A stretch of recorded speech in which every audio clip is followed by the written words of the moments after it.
Good afternoon. My name is Chris Chalenza, and I'm the Dean of the Krieger School of Arts and Sciences at Johns Hopkins University. I'm absolutely delighted to welcome all of you to Making Your Voice Count, the keynote event of the second annual Elijah E. Cummings Democracy and Freedom Festival. This festival was launched last January by Elijah's wife, Dr. Maya Rockeymoore Cummings, as a way of keeping alive Elijah's deep and abiding commitment to protecting civil rights, and in particular, the right to vote for all people. For Elijah, the franchise was not a mere abstraction, but deeply personal. He once recounted that the dying wish of his mother, herself a former sharecropper who had seen people beaten for trying to exercise their rights as citizens, was simply this: do not let them take our votes away from us. She understood that the franchise is not something to be taken for granted, but must be continuously and vigorously protected. Honoring this promise was central to Elijah's life's work as both a legislator and a citizen. As he put it, he would fight until the death to make sure every citizen has the right to vote. This, he said, was the essence of our democracy. Elijah is sadly no longer with us, but we are so fortunate that his legacy is being carried forward by people like today's distinguished guest and keynote speaker, Representative Jamie Raskin. Congressman Raskin has been studying and fighting for our democracy for decades. A former constitutional law professor, he's long warned of a growing democracy deficit that, in his view, has been driven in no small part by the widespread disenfranchisement of millions of Americans. Since coming to Capitol Hill in 2017, he's worked tirelessly to address impediments to voting equality, from removing accessibility barriers at the polls, to mitigating the role of corporate spending in elections, to confronting allegations of voter suppression, which he investigated alongside Congressman Cummings following the 2018 elections. Congressman Raskin has also seen the traumatic effects of democratic fragility firsthand. On January 6, 2021, he was among the legislators trapped in the House chamber at the U.S. Capitol, watching the attack against our democracy unfold. Despite the terror and violence of that horrific day, it was also a moment that, he has said, reaffirmed our civic duties as democratic citizens. That evening, he returned without hesitation to uphold his oath of office and perform his civic duty as he and his fellow members of Congress certified the results of the 2020 presidential election. In doing so, he also upheld one of the institutional pillars of our democracy. We are so grateful for the courage and commitment of leaders like Congressman Raskin. But the data are clear. Our democracy is still endangered, and it is incumbent upon all of our institutions to step up in this moment. And our universities are not exempt. Here at Johns Hopkins, we are continuing to do our part to strengthen our democracy and to engage our students in democratic participation. We're doing this through efforts like Hopkins Votes, which has dramatically increased voter turnout across our campus, through our first ever Democracy Day at orientation, which brought our students into conversation with brilliant faculty about the most urgent problems facing our democracy, and through the steady expansion of courses and curricula central to democratic practice and civic engagement. And of course, we've made a profound commitment to the study of democracy's possibilities and challenges with the founding of our Stavros Niarchos Foundation Agora Institute, led by Inaugural Director Dr. Hahrie, whose work is advancing powerful civic engagement and informed inclusive dialogue as cornerstones of a robust democracy. I'm delighted that Dr. Hahn, herself a renowned scholar of social movements and democratic participation, will be joining Congressman Raskin in conversation following his remarks. So without further ado, it is now my great pleasure to welcome Congressman Jamie Raskin. Congressman.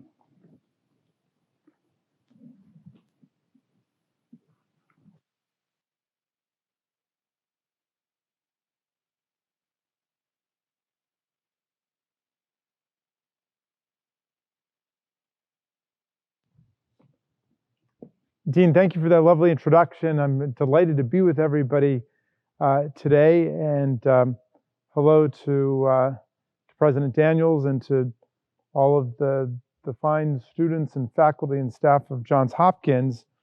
I'm thrilled to be the second speaker, I guess, in this series dedicated to my late beloved colleague and friend Elijah Cummings. on the theme of freedom and democracy. So I thought I would kick it off with a few reflections about the relationship between freedom and democracy, and then I know we can have our conversation. I'm delighted to be with everybody. I thought I would start by invoking Abraham Lincoln, who does figure pretty highly in my book that I just published. And before the Civil War, Lincoln made a speech based on a beautiful, sparkling passage from Proverbs in the Bible, which says, quote, "A word fitly spoken," fitly meaning aptly or appropriately spoken, a word fitly spoken is like apples of gold in pictures of silver. And Lincoln was preparing to take office. He was making his way across country from Illinois to Washington. And it was a rough road, especially, alas, when he got here to Baltimore, where there were very dangerous bands of rowdies, the Pug Uglies, the Rednecks, which was an actual group. There were sharpshooters who were basically out for him, and Lincoln was accompanied by the Pinkertons, who were his little security force charged with getting him safely across the country. And actually, on his way, he heard that there was a successful, peaceful transfer of power in the Electoral College. The Vice President, John Breckinridge, who would later leave the Union, nonetheless carried over those mahogany boxes containing the Electoral College votes from the Senate over to the House side. There was a mob outside that wanted to get in, but was held back. And that was the only time in American history, at least that I could find, that came even close to the kind of violence that we just saw in January of 2021. In any event, Lincoln's working on this speech, and he takes this passage from the Bible and he uses it as the central metaphor for talking about the relationship between the Declaration of Independence and the Constitution. And he likens the elaboration of principles in the Declaration, specifically liberty, from the phrase life, liberty, and the pursuit of happiness, and the unalienable rights of the people. He likens the liberty value of the Declaration to the golden apple. And then he likens the democratic framework built into the Constitution to the silver picture, or the silver platter, the silver frame. And he wrote, "The assertion of the principle of liberty for all was the word fitly spoken, and it is proven to be an apple of gold to us. The Union and the Constitution are the picture of silver that we subsequently framed around the apple. The picture was made not to conceal or destroy the apple, but to adorn and preserve it. The picture was made for the apple, not the apple for the picture." And you see, the point he was making at the time was that the Constitution needed to be understood as a legal framework that was adopted in order to preserve liberty and freedom. And the purpose of the Constitution was to effectuate the freedom of the people, all the people, because all of us are born equal also in the eyes of the Declaration and what Thomas Jefferson had to write. So freedom is the golden apple and democracy is the silver platter. Now, Elijah Cummings was someone who understood this relationship between democracy and freedom. He knew that freedom for each and every person was the ultimate prize, but we can't have freedom for all unless we make democracy work in the first place. Democracy appeared in the Constitution of course, in the preamble, in the first three words, in We the People, which do inform the rest of the document. They are the most important words of the document. Democracy appears, of course, in Article 1, which establishes representative self-government. I think Lincoln was one. I think Cummings was one who probably didn't completely buy all of the stuff about checks and balances the way we've inherited it. Checks and balances, of course, doesn't appear in the Constitution. The phrase appears in the Federalist Papers, referring not to the three branches of government, but referring to the House and the Senate. And in some sense, the rhetoric around checks and balances obscures the central role of Congress, the representatives of the people. The preamble, We the People, in order to form a more perfect union, establish justice, ensure domestic tranquility, provide for the common defense, promote the general welfare, and preserve to ourselves and our posterity the blessings of liberty, do hereby ordain and establish the Constitution of the United States, is followed immediately by the statement in Article 1 that all legislative power is vested in the Congress in the United States. So the sovereign power of the people to create the Union, to launch the nation, to write the Constitution flowed immediately into Congress. And then you get an extremely long elaboration of all the powers that the people's representatives in Congress have: the power to regulate commerce domestically and internationally, the power to declare war, the power to coin money, the power of taxation and budgets. And then when you get through all of those enumerated powers in Article 1, Section 8, Clause 18, and all other powers necessary and proper to the execution of the foregoing powers. At that point, you get to Article 2. The executive power is vested in the President of the United States. That's 4 short paragraphs. The 4th paragraph is all about how a president can be impeached for treason, bribery, and high crimes and misdemeanors. The president's role is solely to take care that the laws are faithfully executed and to serve as the commander-in-chief, not of the nation, not of the government, not even the armed forces, but the commander-in-chief of the Army and Navy in times of actual service and insurrection. So we can see how the role of the president has been so inflated over the centuries, and especially since World War II in our country. But if we have 3 equal branches, I think that the Congress is the first among equals. There's a reason why Congress can impeach the president, and the president cannot impeach the Congress. And for the same reason, Congress can impeach justices on the Supreme Court. Again, they cannot impeach members of Congress. It's the people's branch. So democracy is found in Article 1. Democracy is found in the Republican Guarantee Clause, that Congress must guarantee to the people of the states a Republican form of government, which means a representative form of government.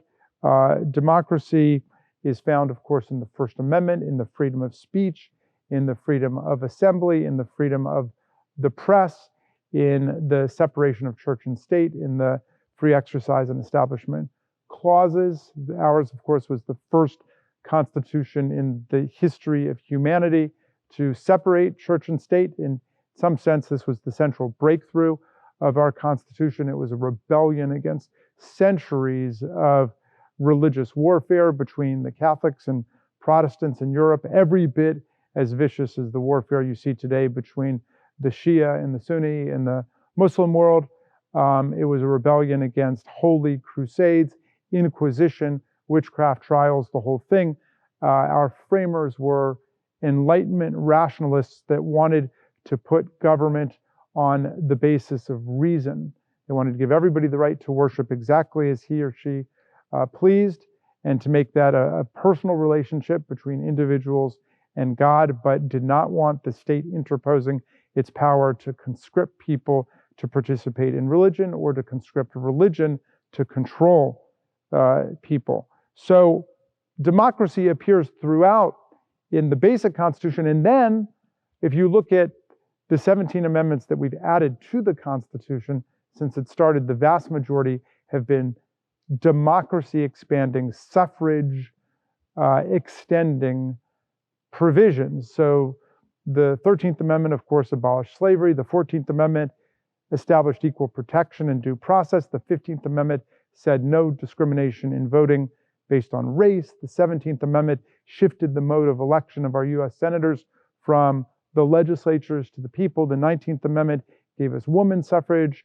The 23rd Amendment gave our friends down the road in Washington, D.C. the right to participate in presidential elections. The 24th Amendment abolished poll taxes. The 26th Amendment lowered the voting age to 18. The whole trajectory of our constitutional development has been in the direction of strong democracy, inclusivity, building everybody in to the process, because we understood and we continue to understand, as the world's greatest multiracial, multi-ethnic, multi-religious constitutional democracy, that democracy is the best guardian and safeguard for the freedom of the people. Democracies come under attack, and that's what my book is about, so I'm happy to talk about that today. And I would just close with the thought that democracy is something that we take care of together, each and every person. Democracy doesn't belong to the Congress, much less does it belong to the Supreme Court, much less does it belong to the president or any particular person. Democracy belongs to all of us. And in a democratic society, people should not talk about the government in the third person. People should talk about it in the first person plural, not the third person plural. I think I want to say it's we. It's not they, it's we. We are the ones who are responsible for our government. So that attack that took place on January 6th, that attempted coup, as I describe it, that violent insurrection, that was an attack on us. And so everybody has got to feel the weight of that we almost lost it all on January 6th. And there's far too much at stake for us to surrender everything that our parents, our grandparents, and prior generations of democratic patriots have fought for. So I want to challenge all of the young people here to stand up strong for your democracy. And I'll leave you with the words of two people, the great Marylander Frederick Douglass, born about 45 minutes away from here at the Wye River plantation into slavery. He escaped from slavery to become our great freedom champion, our great abolitionist. And Douglass said, if there's no struggle, there's no progress. The struggle may be moral, it may be physical, it may be moral and physical, but there must be struggle. Power concedes nothing without a demand. It never has and it never will. So there's a message to you from a fellow Marylander from the 19th century. And I'll leave you finally with the words of the great Tom Paine, who came over to join our historic revolutionary struggle for democracy in America. And he knew and he believed that America would become an asylum for humanity. He said, not an insane asylum, but an asylum for humanity, an asylum for people seeking refuge from political and economic and religious oppression from around the world. And in 1776, he was very prolific. He, of course, wrote Common Sense, which predated the Declaration of Independence by only about 6 months, but he wrote a pamphlet called The Crisis. And in it, he spoke these words. I'm going to update them a little bit, pursuant to instructions from Speaker Pelosi, who wants to make sure it doesn't offend modern sensibilities. But everybody needs to know this passage, because Paine said, these are the times that try men and women's souls. These are the times that try men and women's souls. The summer soldier and the sunshine patriot will shrink at this moment from the service of their cause and their country. But everyone that stands with us now will win the love and the favor and the affection of every man and every woman for all time. Tyranny, like hell, is not easily conquered, but we have this saving consolation. The more difficult the struggle, the more glorious in the end is our victory. So let's let that victory for democracy and freedom be our own. Thank you. Thank you all for joining us today. It is such an honor to be sitting here today in front of this beautiful portrait of Representative Elijah Cummings. The portrait is by Christopher Batten, who's a local artist who lives in Baltimore. And we're going to start today with a discussion with Congressman Raskin about his wonderful book, which I recommend everyone to read. And then we'll also open it up for Q&A from the audience. So please feel free to send your questions in at any time. So first of all, Congressman Raskin, I just want to thank you for joining us today. I know it must be a very trying time this entire month and also just a couple days away from Tommy's birthday. And so we are really grateful for you to spending this time with us and being able to talk about both Tommy's legacy that you describe in the book, but then also this moment in our democracy, which seems so fragile in the ways that you talked about already. Well, I appreciate it very much, and thank you for having me. I'm delighted to be here. I've been looking forward to it. Great. I'd actually love to start with talking about Representative Cummings, as you did a little bit just now, because we're here to honor his legacy. And I really love the story that you told in the book, where he sort of said, you know, Raskin, you're never too busy to do that which you're supposed to be doing. And I wonder if you can tell us a little bit about what it was like to be part of a delegation with someone like Cummings. Well, Elijah recruited me immediately when I got elected to join the Oversight Committee. And he's someone, I don't know that there are any other chairs who did this, but he didn't sit back and wait to see who wanted to be on his committee. He went and found you. So that was a great honor that he came and recruited me as a fellow Marylander.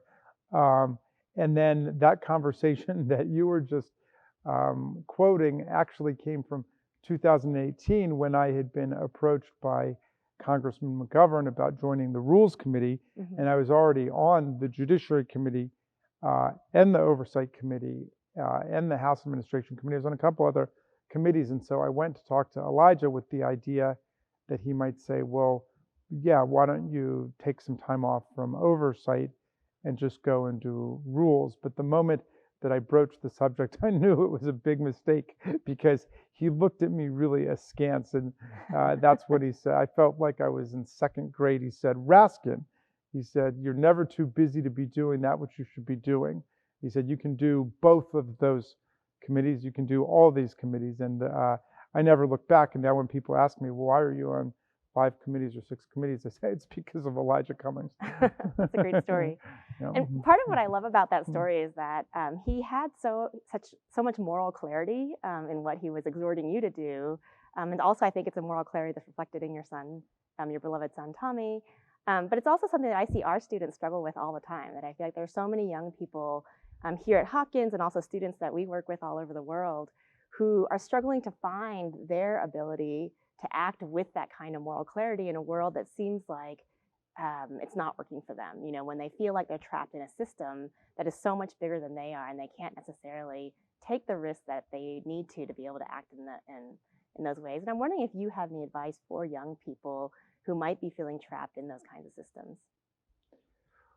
Well, I think that the trick is to bring your whole personality and your whole value system with you wherever you go, whatever you're doing. And so, you know, you can feel weighted down and overloaded if you feel like you've got to go into a particular context and play a role that's not true to yourself. But if you can bring your values with you and express your beliefs about the world, then it's not going to seem like, you know, so much of a weight. Right, right.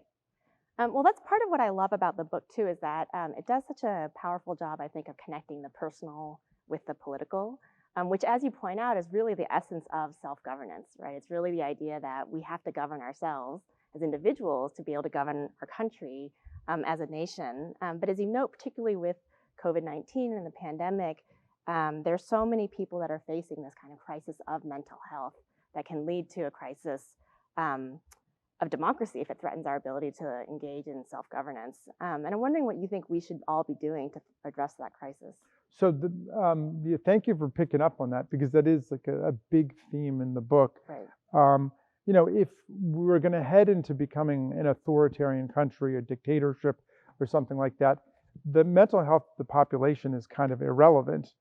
If anything, it just gets in the way of the agenda of the dictator, which is just to control everybody. Right. And the last several years, we've been headed in a really dark direction.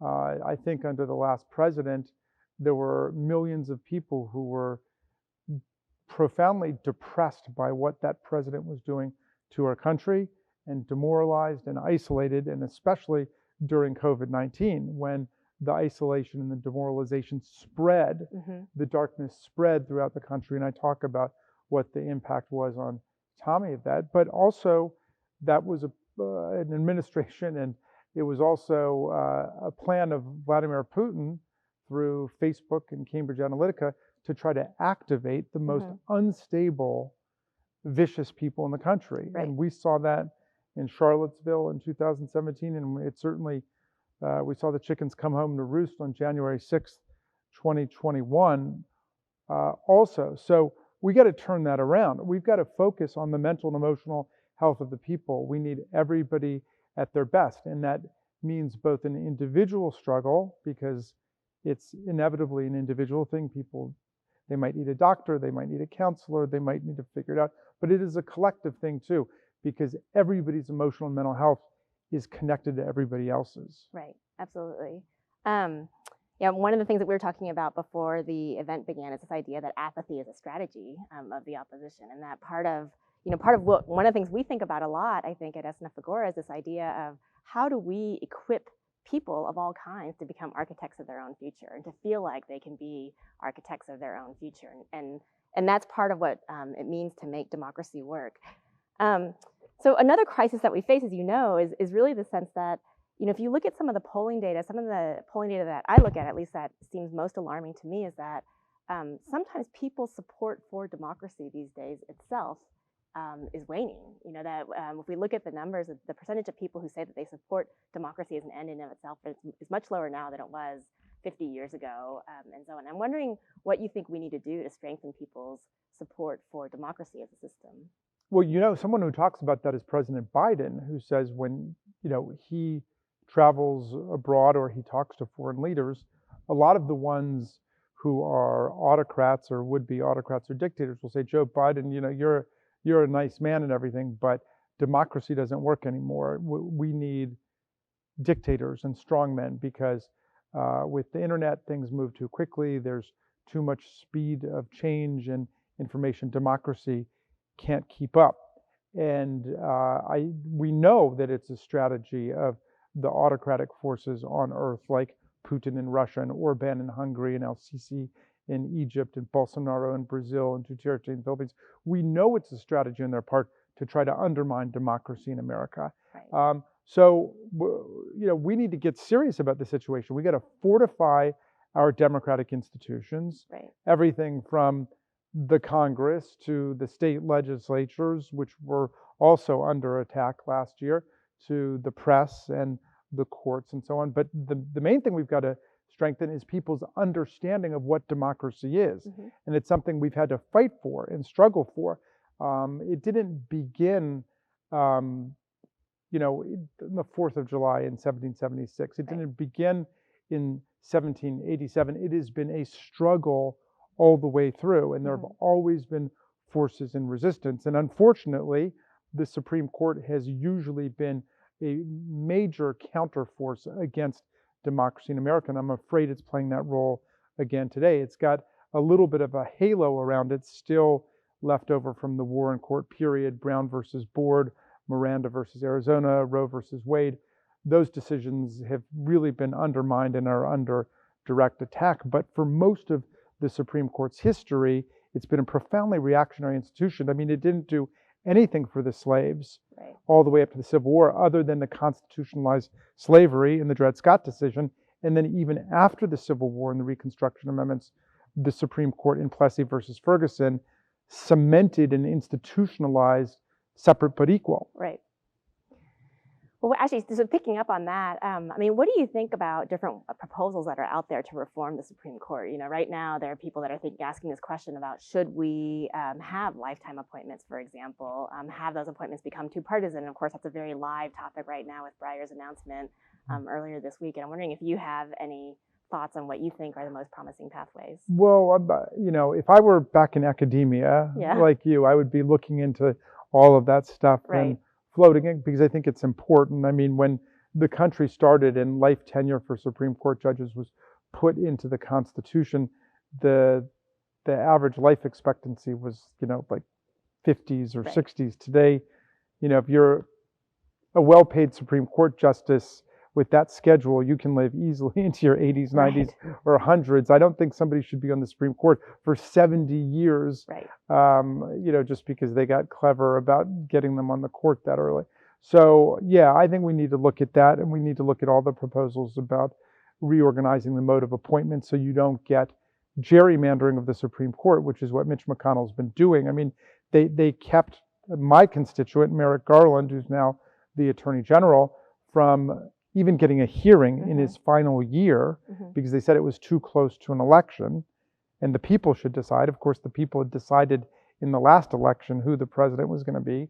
But in any event, they overthrew that whole thing when it came to Amy Coney Barrett, and they rammed her through in the last few weeks of Trump being in office, when voting had already started in some states. Right. So I have to ask you about another kind of current event I think that's going on that gets to the heart of some of the things that we're talking about democracy, which is the defeat of voting rights reform. And obviously I know that you and your House colleagues passed 2 significant voting rights bills just in the past few weeks, and then those were shot down in the Senate. Right. And we've always thought about voting as being something that is foundational to democracy. And as you pointed out in your opening remarks, it's one of the ways in which we've expanded what democracy means by giving the vote to broader and broader groups of people historically. And so what do you think the pathway forward is now? Or what are the prospects for reform? Well, the tough thing is that the vast majority of the public is on the side of strong democracy and expansion of voting rights. And what was in those bills we were talking about was protection of weekend voting, protection of early voting, protection of mail-in balloting, abolition of partisan gerrymandering by moving to independent redistricting commissions, an end to voter purges, which kick people off the rolls because they miss voting in an election. All those kinds of tricks. Well, we have a majority prepared to pass that in the Senate. The problem is the filibuster, which is not in the Constitution. It's not in federal law. It's a rule of the Senate. And unfortunately, no Republicans of the 50 and 2 Democrats, Manchin and Sinema, were not willing to carve out an exception to the filibuster for voting rights, even though we've got exceptions for more than 100 other purposes. The Trade Adjustment Act is not subject to the filibuster. Budget Reconciliation Act is not subject to the filibuster. Judicial nominations are not subject to the filibuster, which is how Donald Trump got hundreds of appointments to the federal bench that he was able to get through there. So somehow we're going to have to figure that out with our colleagues. But what we have is this kind of interlocking network of anti-democratic tricks, voter suppression statutes in the states, the filibuster to keep us from overcoming those voter suppression statutes. We've got court packing, judicial activism, gerrymandering of our legislative districts, and of course now the Electoral College, which to my mind is really an obsolete and anti-democratic institution itself that goes back to the beginning, has become a real danger because every phase of it has been turned into booby traps that can explode in our face, as they did in January of last year. Well, I want to turn to audience questions in just a second, because I know that we have a lot of people who are asking questions. But one that a theme that's coming up in a lot of the questions that just follows up on this point is, I think there are a lot of people out there who are concerned about this question of voting, and not only what's going on at the federal level, but also what's going on in the states. There's so much going on in terms of voting rights, laws, regulations, and so on at the state level. And what can ordinary citizens do? Like, what do you think is the most powerful thing that ordinary people can do to counteract some of the trends that you're describing? And of course, we're all ordinary citizens. So, each of us has got to act in his or her own way in his or her own state, county, city, town, ward, precinct. And that could mean anything from serving as an election judge to participating in my Democracy Summer project to get young people engaged in the process of going out and registering people to vote and educating voters, to getting legislation passed where it's possible to defend and protect the right to vote, or bringing litigation against some of these anti-democratic tricks. I mean, we now have, hundreds of anti-voting bills that have been proposed around the country, and dozens of them have already passed, including one in Georgia where the governor signed into a law saying it's a crime punishable by up to a year in jail to give somebody a bottle of water or a bag of potato chips while they're waiting in line to vote. Right. Yeah, that was one of the most egregious pieces that we've seen out there.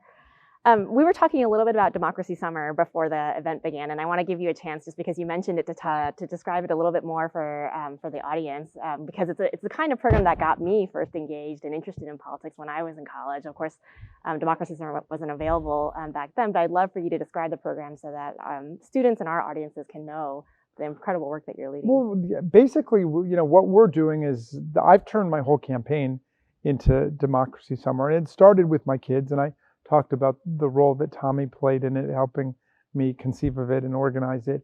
But basically, I spend no money on pollsters, TV, radio, consultants, any of that stuff.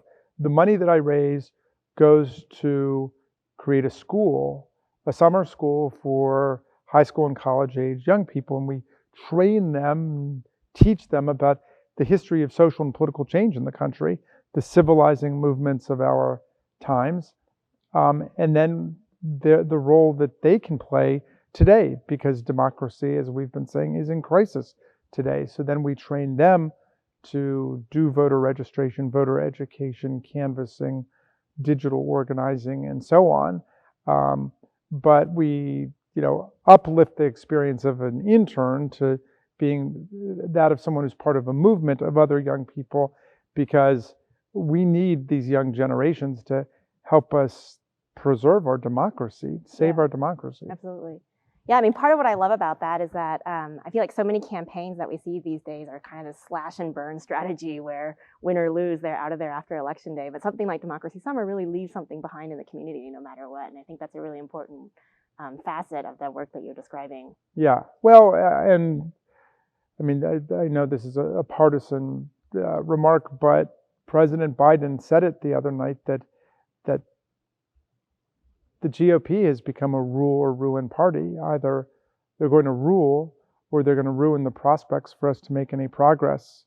That's a really dangerous attitude, and it does thrive on disinformation, propaganda, the big lie, which is at the heart of all this, the idea that Donald Trump really won in 2020 and the election has been stolen by Joe Biden. I mean, how poisonous and insidious is that for a major political party to embrace that as its fundamental dogma? Yeah. I mean, they didn't even have a platform in 2020. It's the first time I could find in modern political history that a major party didn't have a platform, which means the platform is whatever Donald Trump says it is. And if he says our platform is that I won the election when he lost it, that means you've got a major political party that has embraced a lie. Right.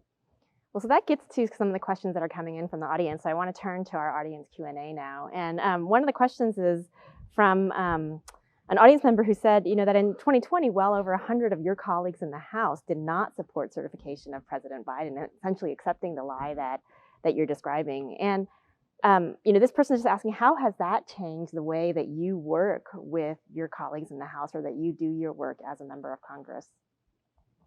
Well, I should say I have a number of Republican colleagues I work with extremely closely, including my new best friend, Liz Cheney.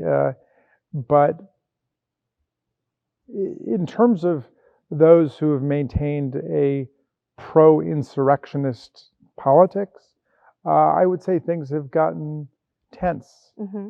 I mean, that's a pretty tough thing, because part of the embrace of the big lie now is to also deny or trivialize or minimize or misrepresent what happened on January 6th. Right. And that began actually that night, or in the wee hours of the morning on January 7th, when Congressman Gates from Florida got up and said that the Washington Times has already established through the use of facial recognition technology that it was Antifa Right. that stormed the Capitol. Right. And that, of course, was just an extension of the big lie. Yeah.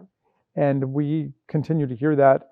The former president obviously continues to say that the rioters that came up from the White House that day greeted the police officers with hugs and kisses, Right. which is presumably how 150 of them ended up wounded and injured with broken necks, vertebrae, Right. jaws, traumatic brain injury, post-traumatic stress syndrome, you name it. I mean, we can never forget there were heroes who stood in the way of the violence and the mob to protect us. Right.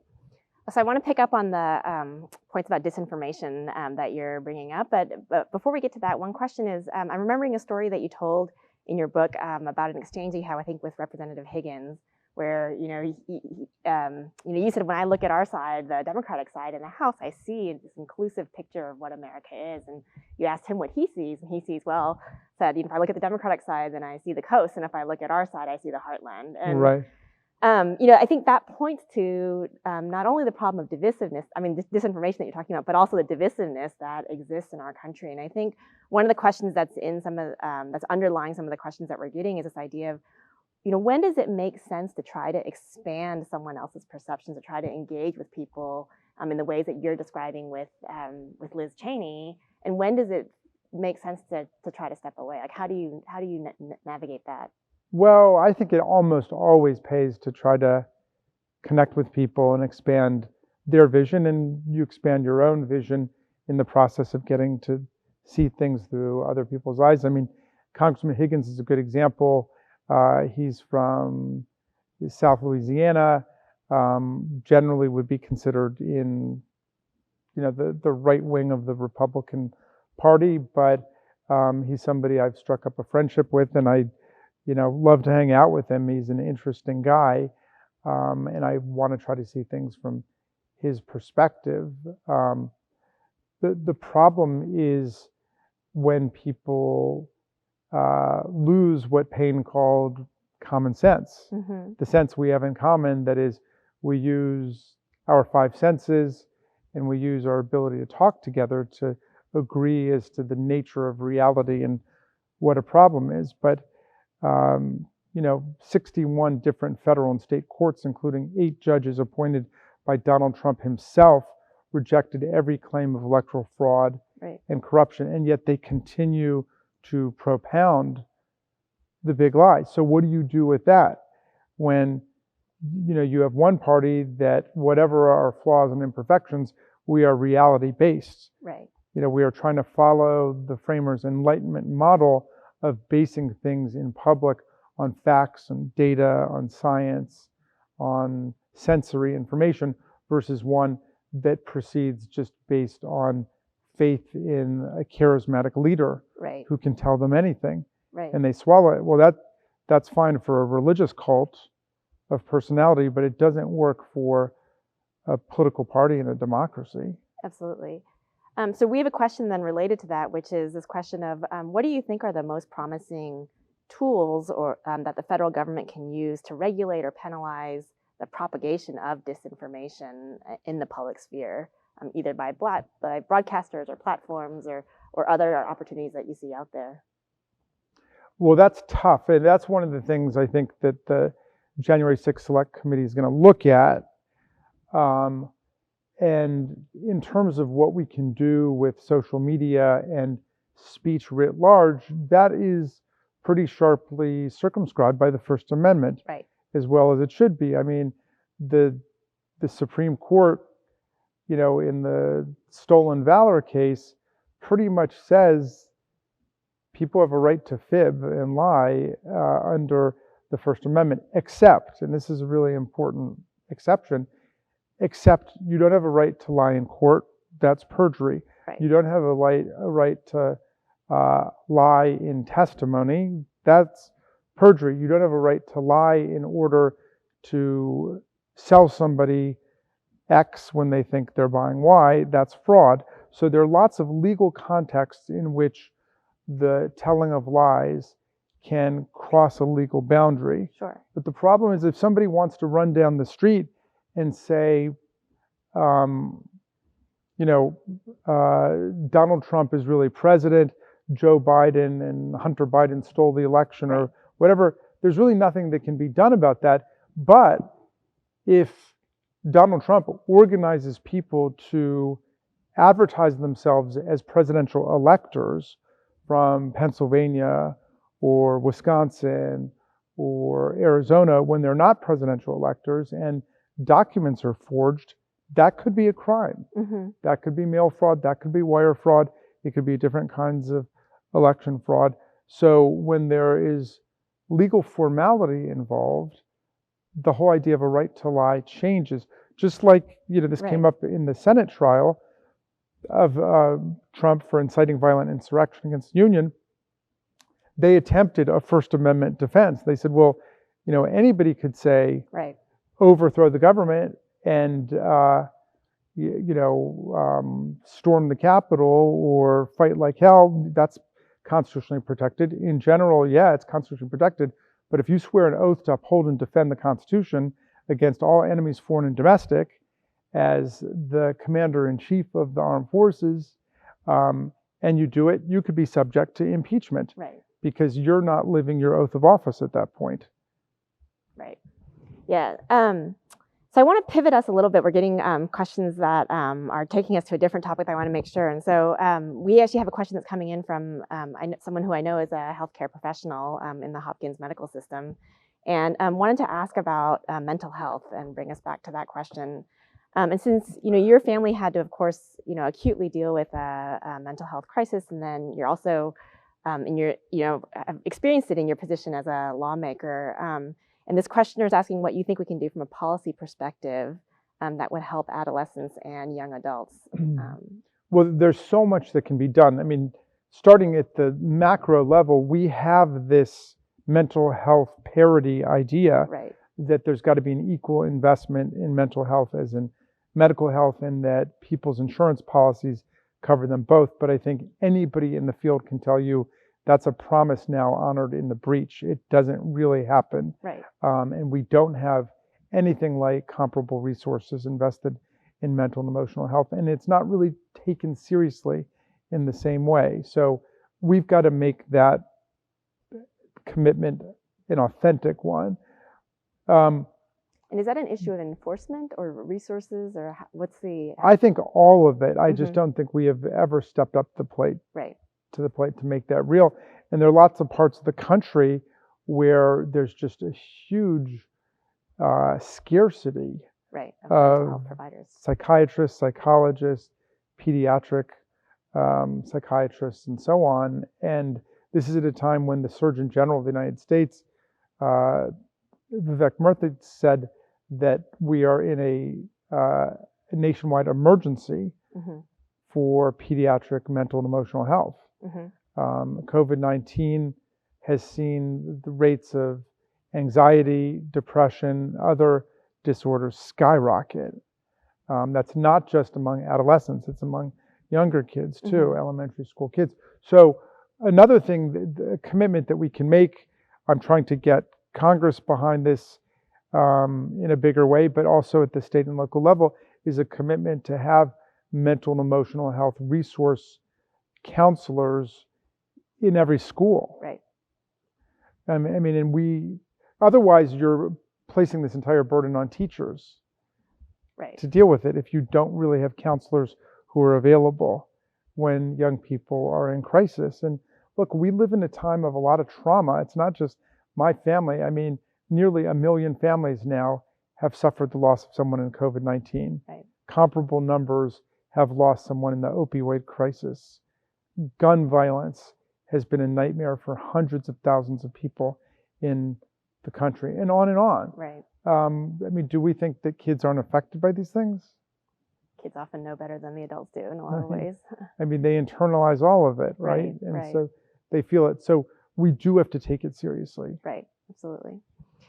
So we're also getting a lot of questions from people, I think, who want to know more about what they can do. And so one particular question is, a lot of people in our audience, I think, are from Maryland. And, Marylanders are, of course, very fortunate to have strong voting rights in our state. But the person wanted to ask, what can Marylanders do to support those in other states who aren't fortunate to enjoy the same protections? And what can we do here to be able to support people elsewhere?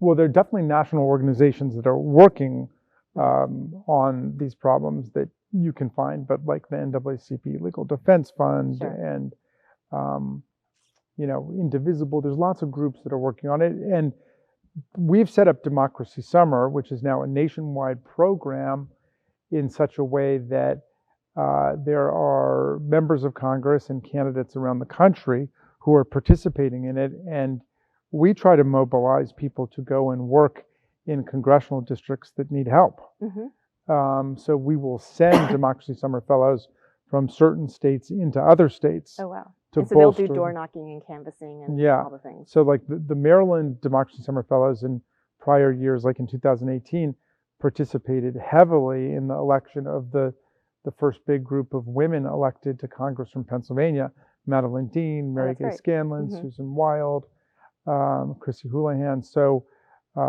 they did that, and they did the same thing in Virginia. So, I mean, solidarity is the watchword for the defense of democracy. People, it's a great question because the young people understand that it's not about defending democracy in one city or one state or one town. It's about defending democracy in the whole country. Right, right. So this is in some ways the flip side of that question, but I think it has the same spirit, which is, based on your experience, prior to being a member of the U.S. Congress, of course, you served in the Maryland legislature. And often we find, certainly the data bears this out, that people are much less aware of what's going on in state and local government than they are about, what's going on at the national level. And, drawing on your experience in the Maryland legislature, can you discuss why you think Americans know little or what more Americans could do to get more involved in the local and state policymaking process? Well, I mean, I wonder about the premise of that question because I know Marylanders are very involved in state government when, for example, the question came up about marriage equality. There was tons of involvement there when abolition of the death penalty came up, when environmental things come up. I mean, I think you're right that the media is going to amplify debates at the national level. And certainly voter turnout is lower in state and local elections. That's true. That's true. So, yeah, I'm not quite sure what we do about that other than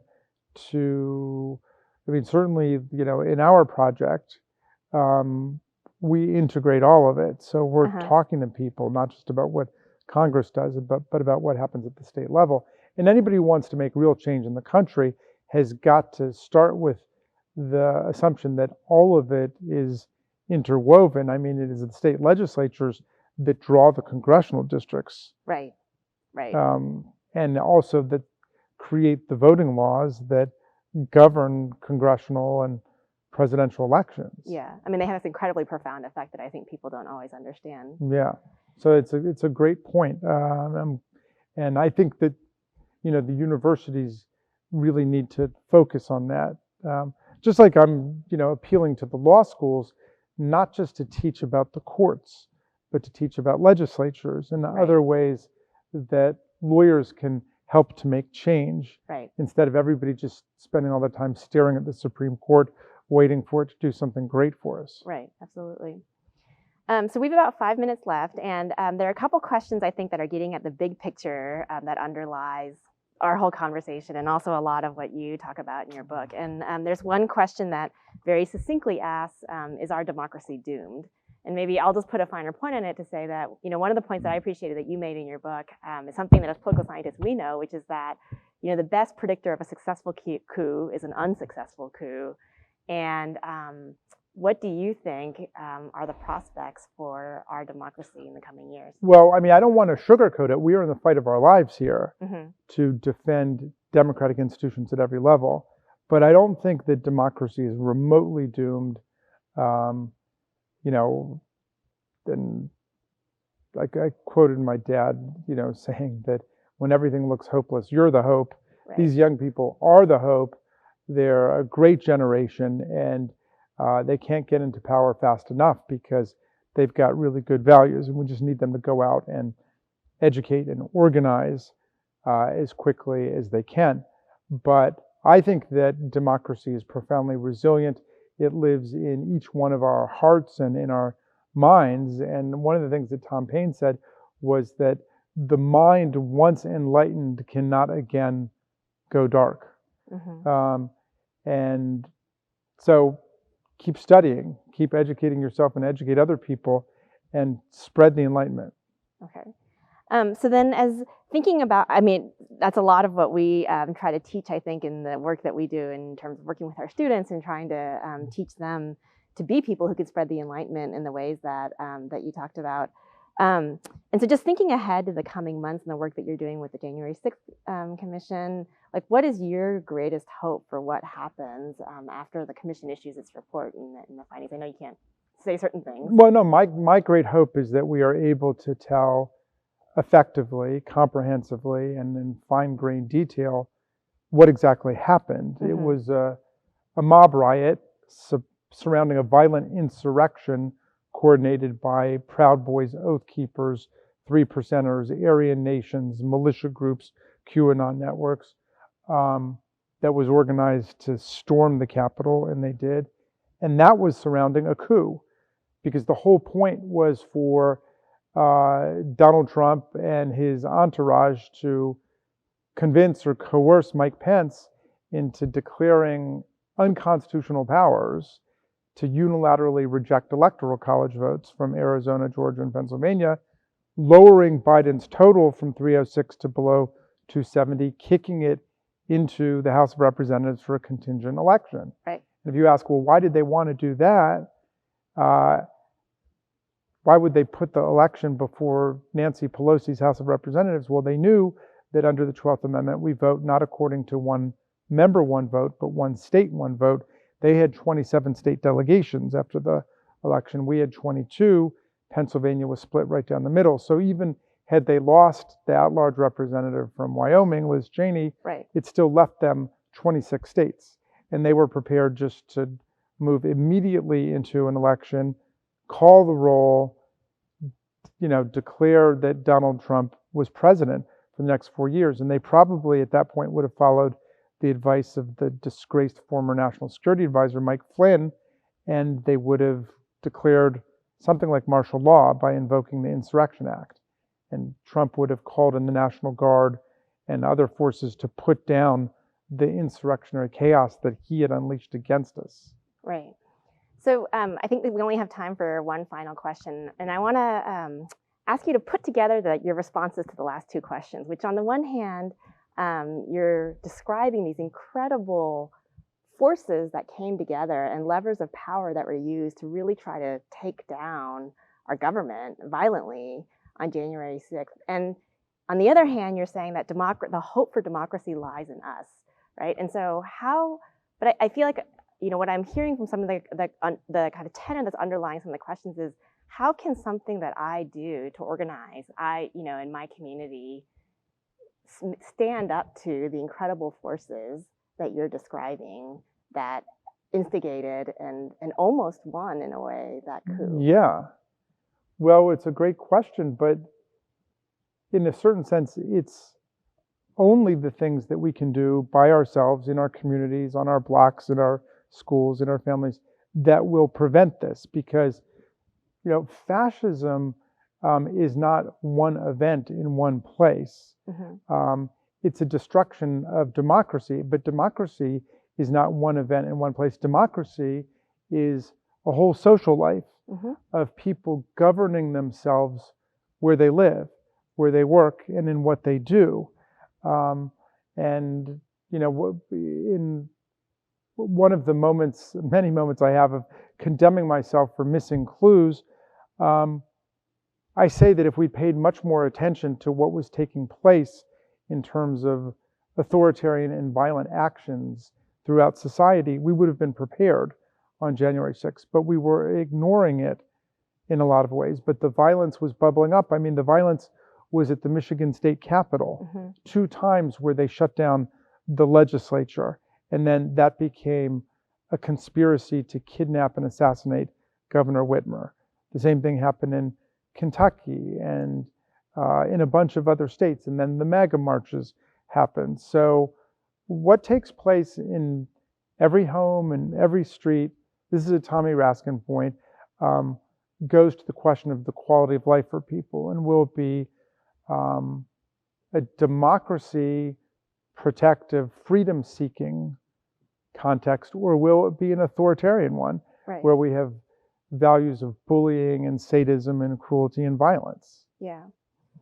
Well, I think that's a great way to end our conversation today, with an understanding of how interlocking the system, everything is, that makes our democracy work, and the role that we can all play to be able to, I think as someone said about Tommy in his memorial service, to kind of breathe in the pain of the world and then breathe out the magic.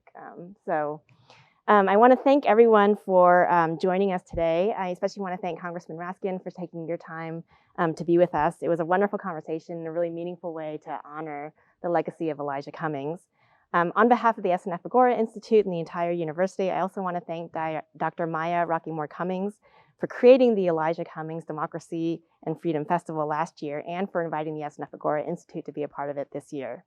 And of course, thank you to all of you who have taken your time on Friday afternoon to be with us, for sending in your thoughtful questions. I hope that you enjoyed the conversation as much as I did, and I hope that you all enjoy the rest of your evening. Thank you.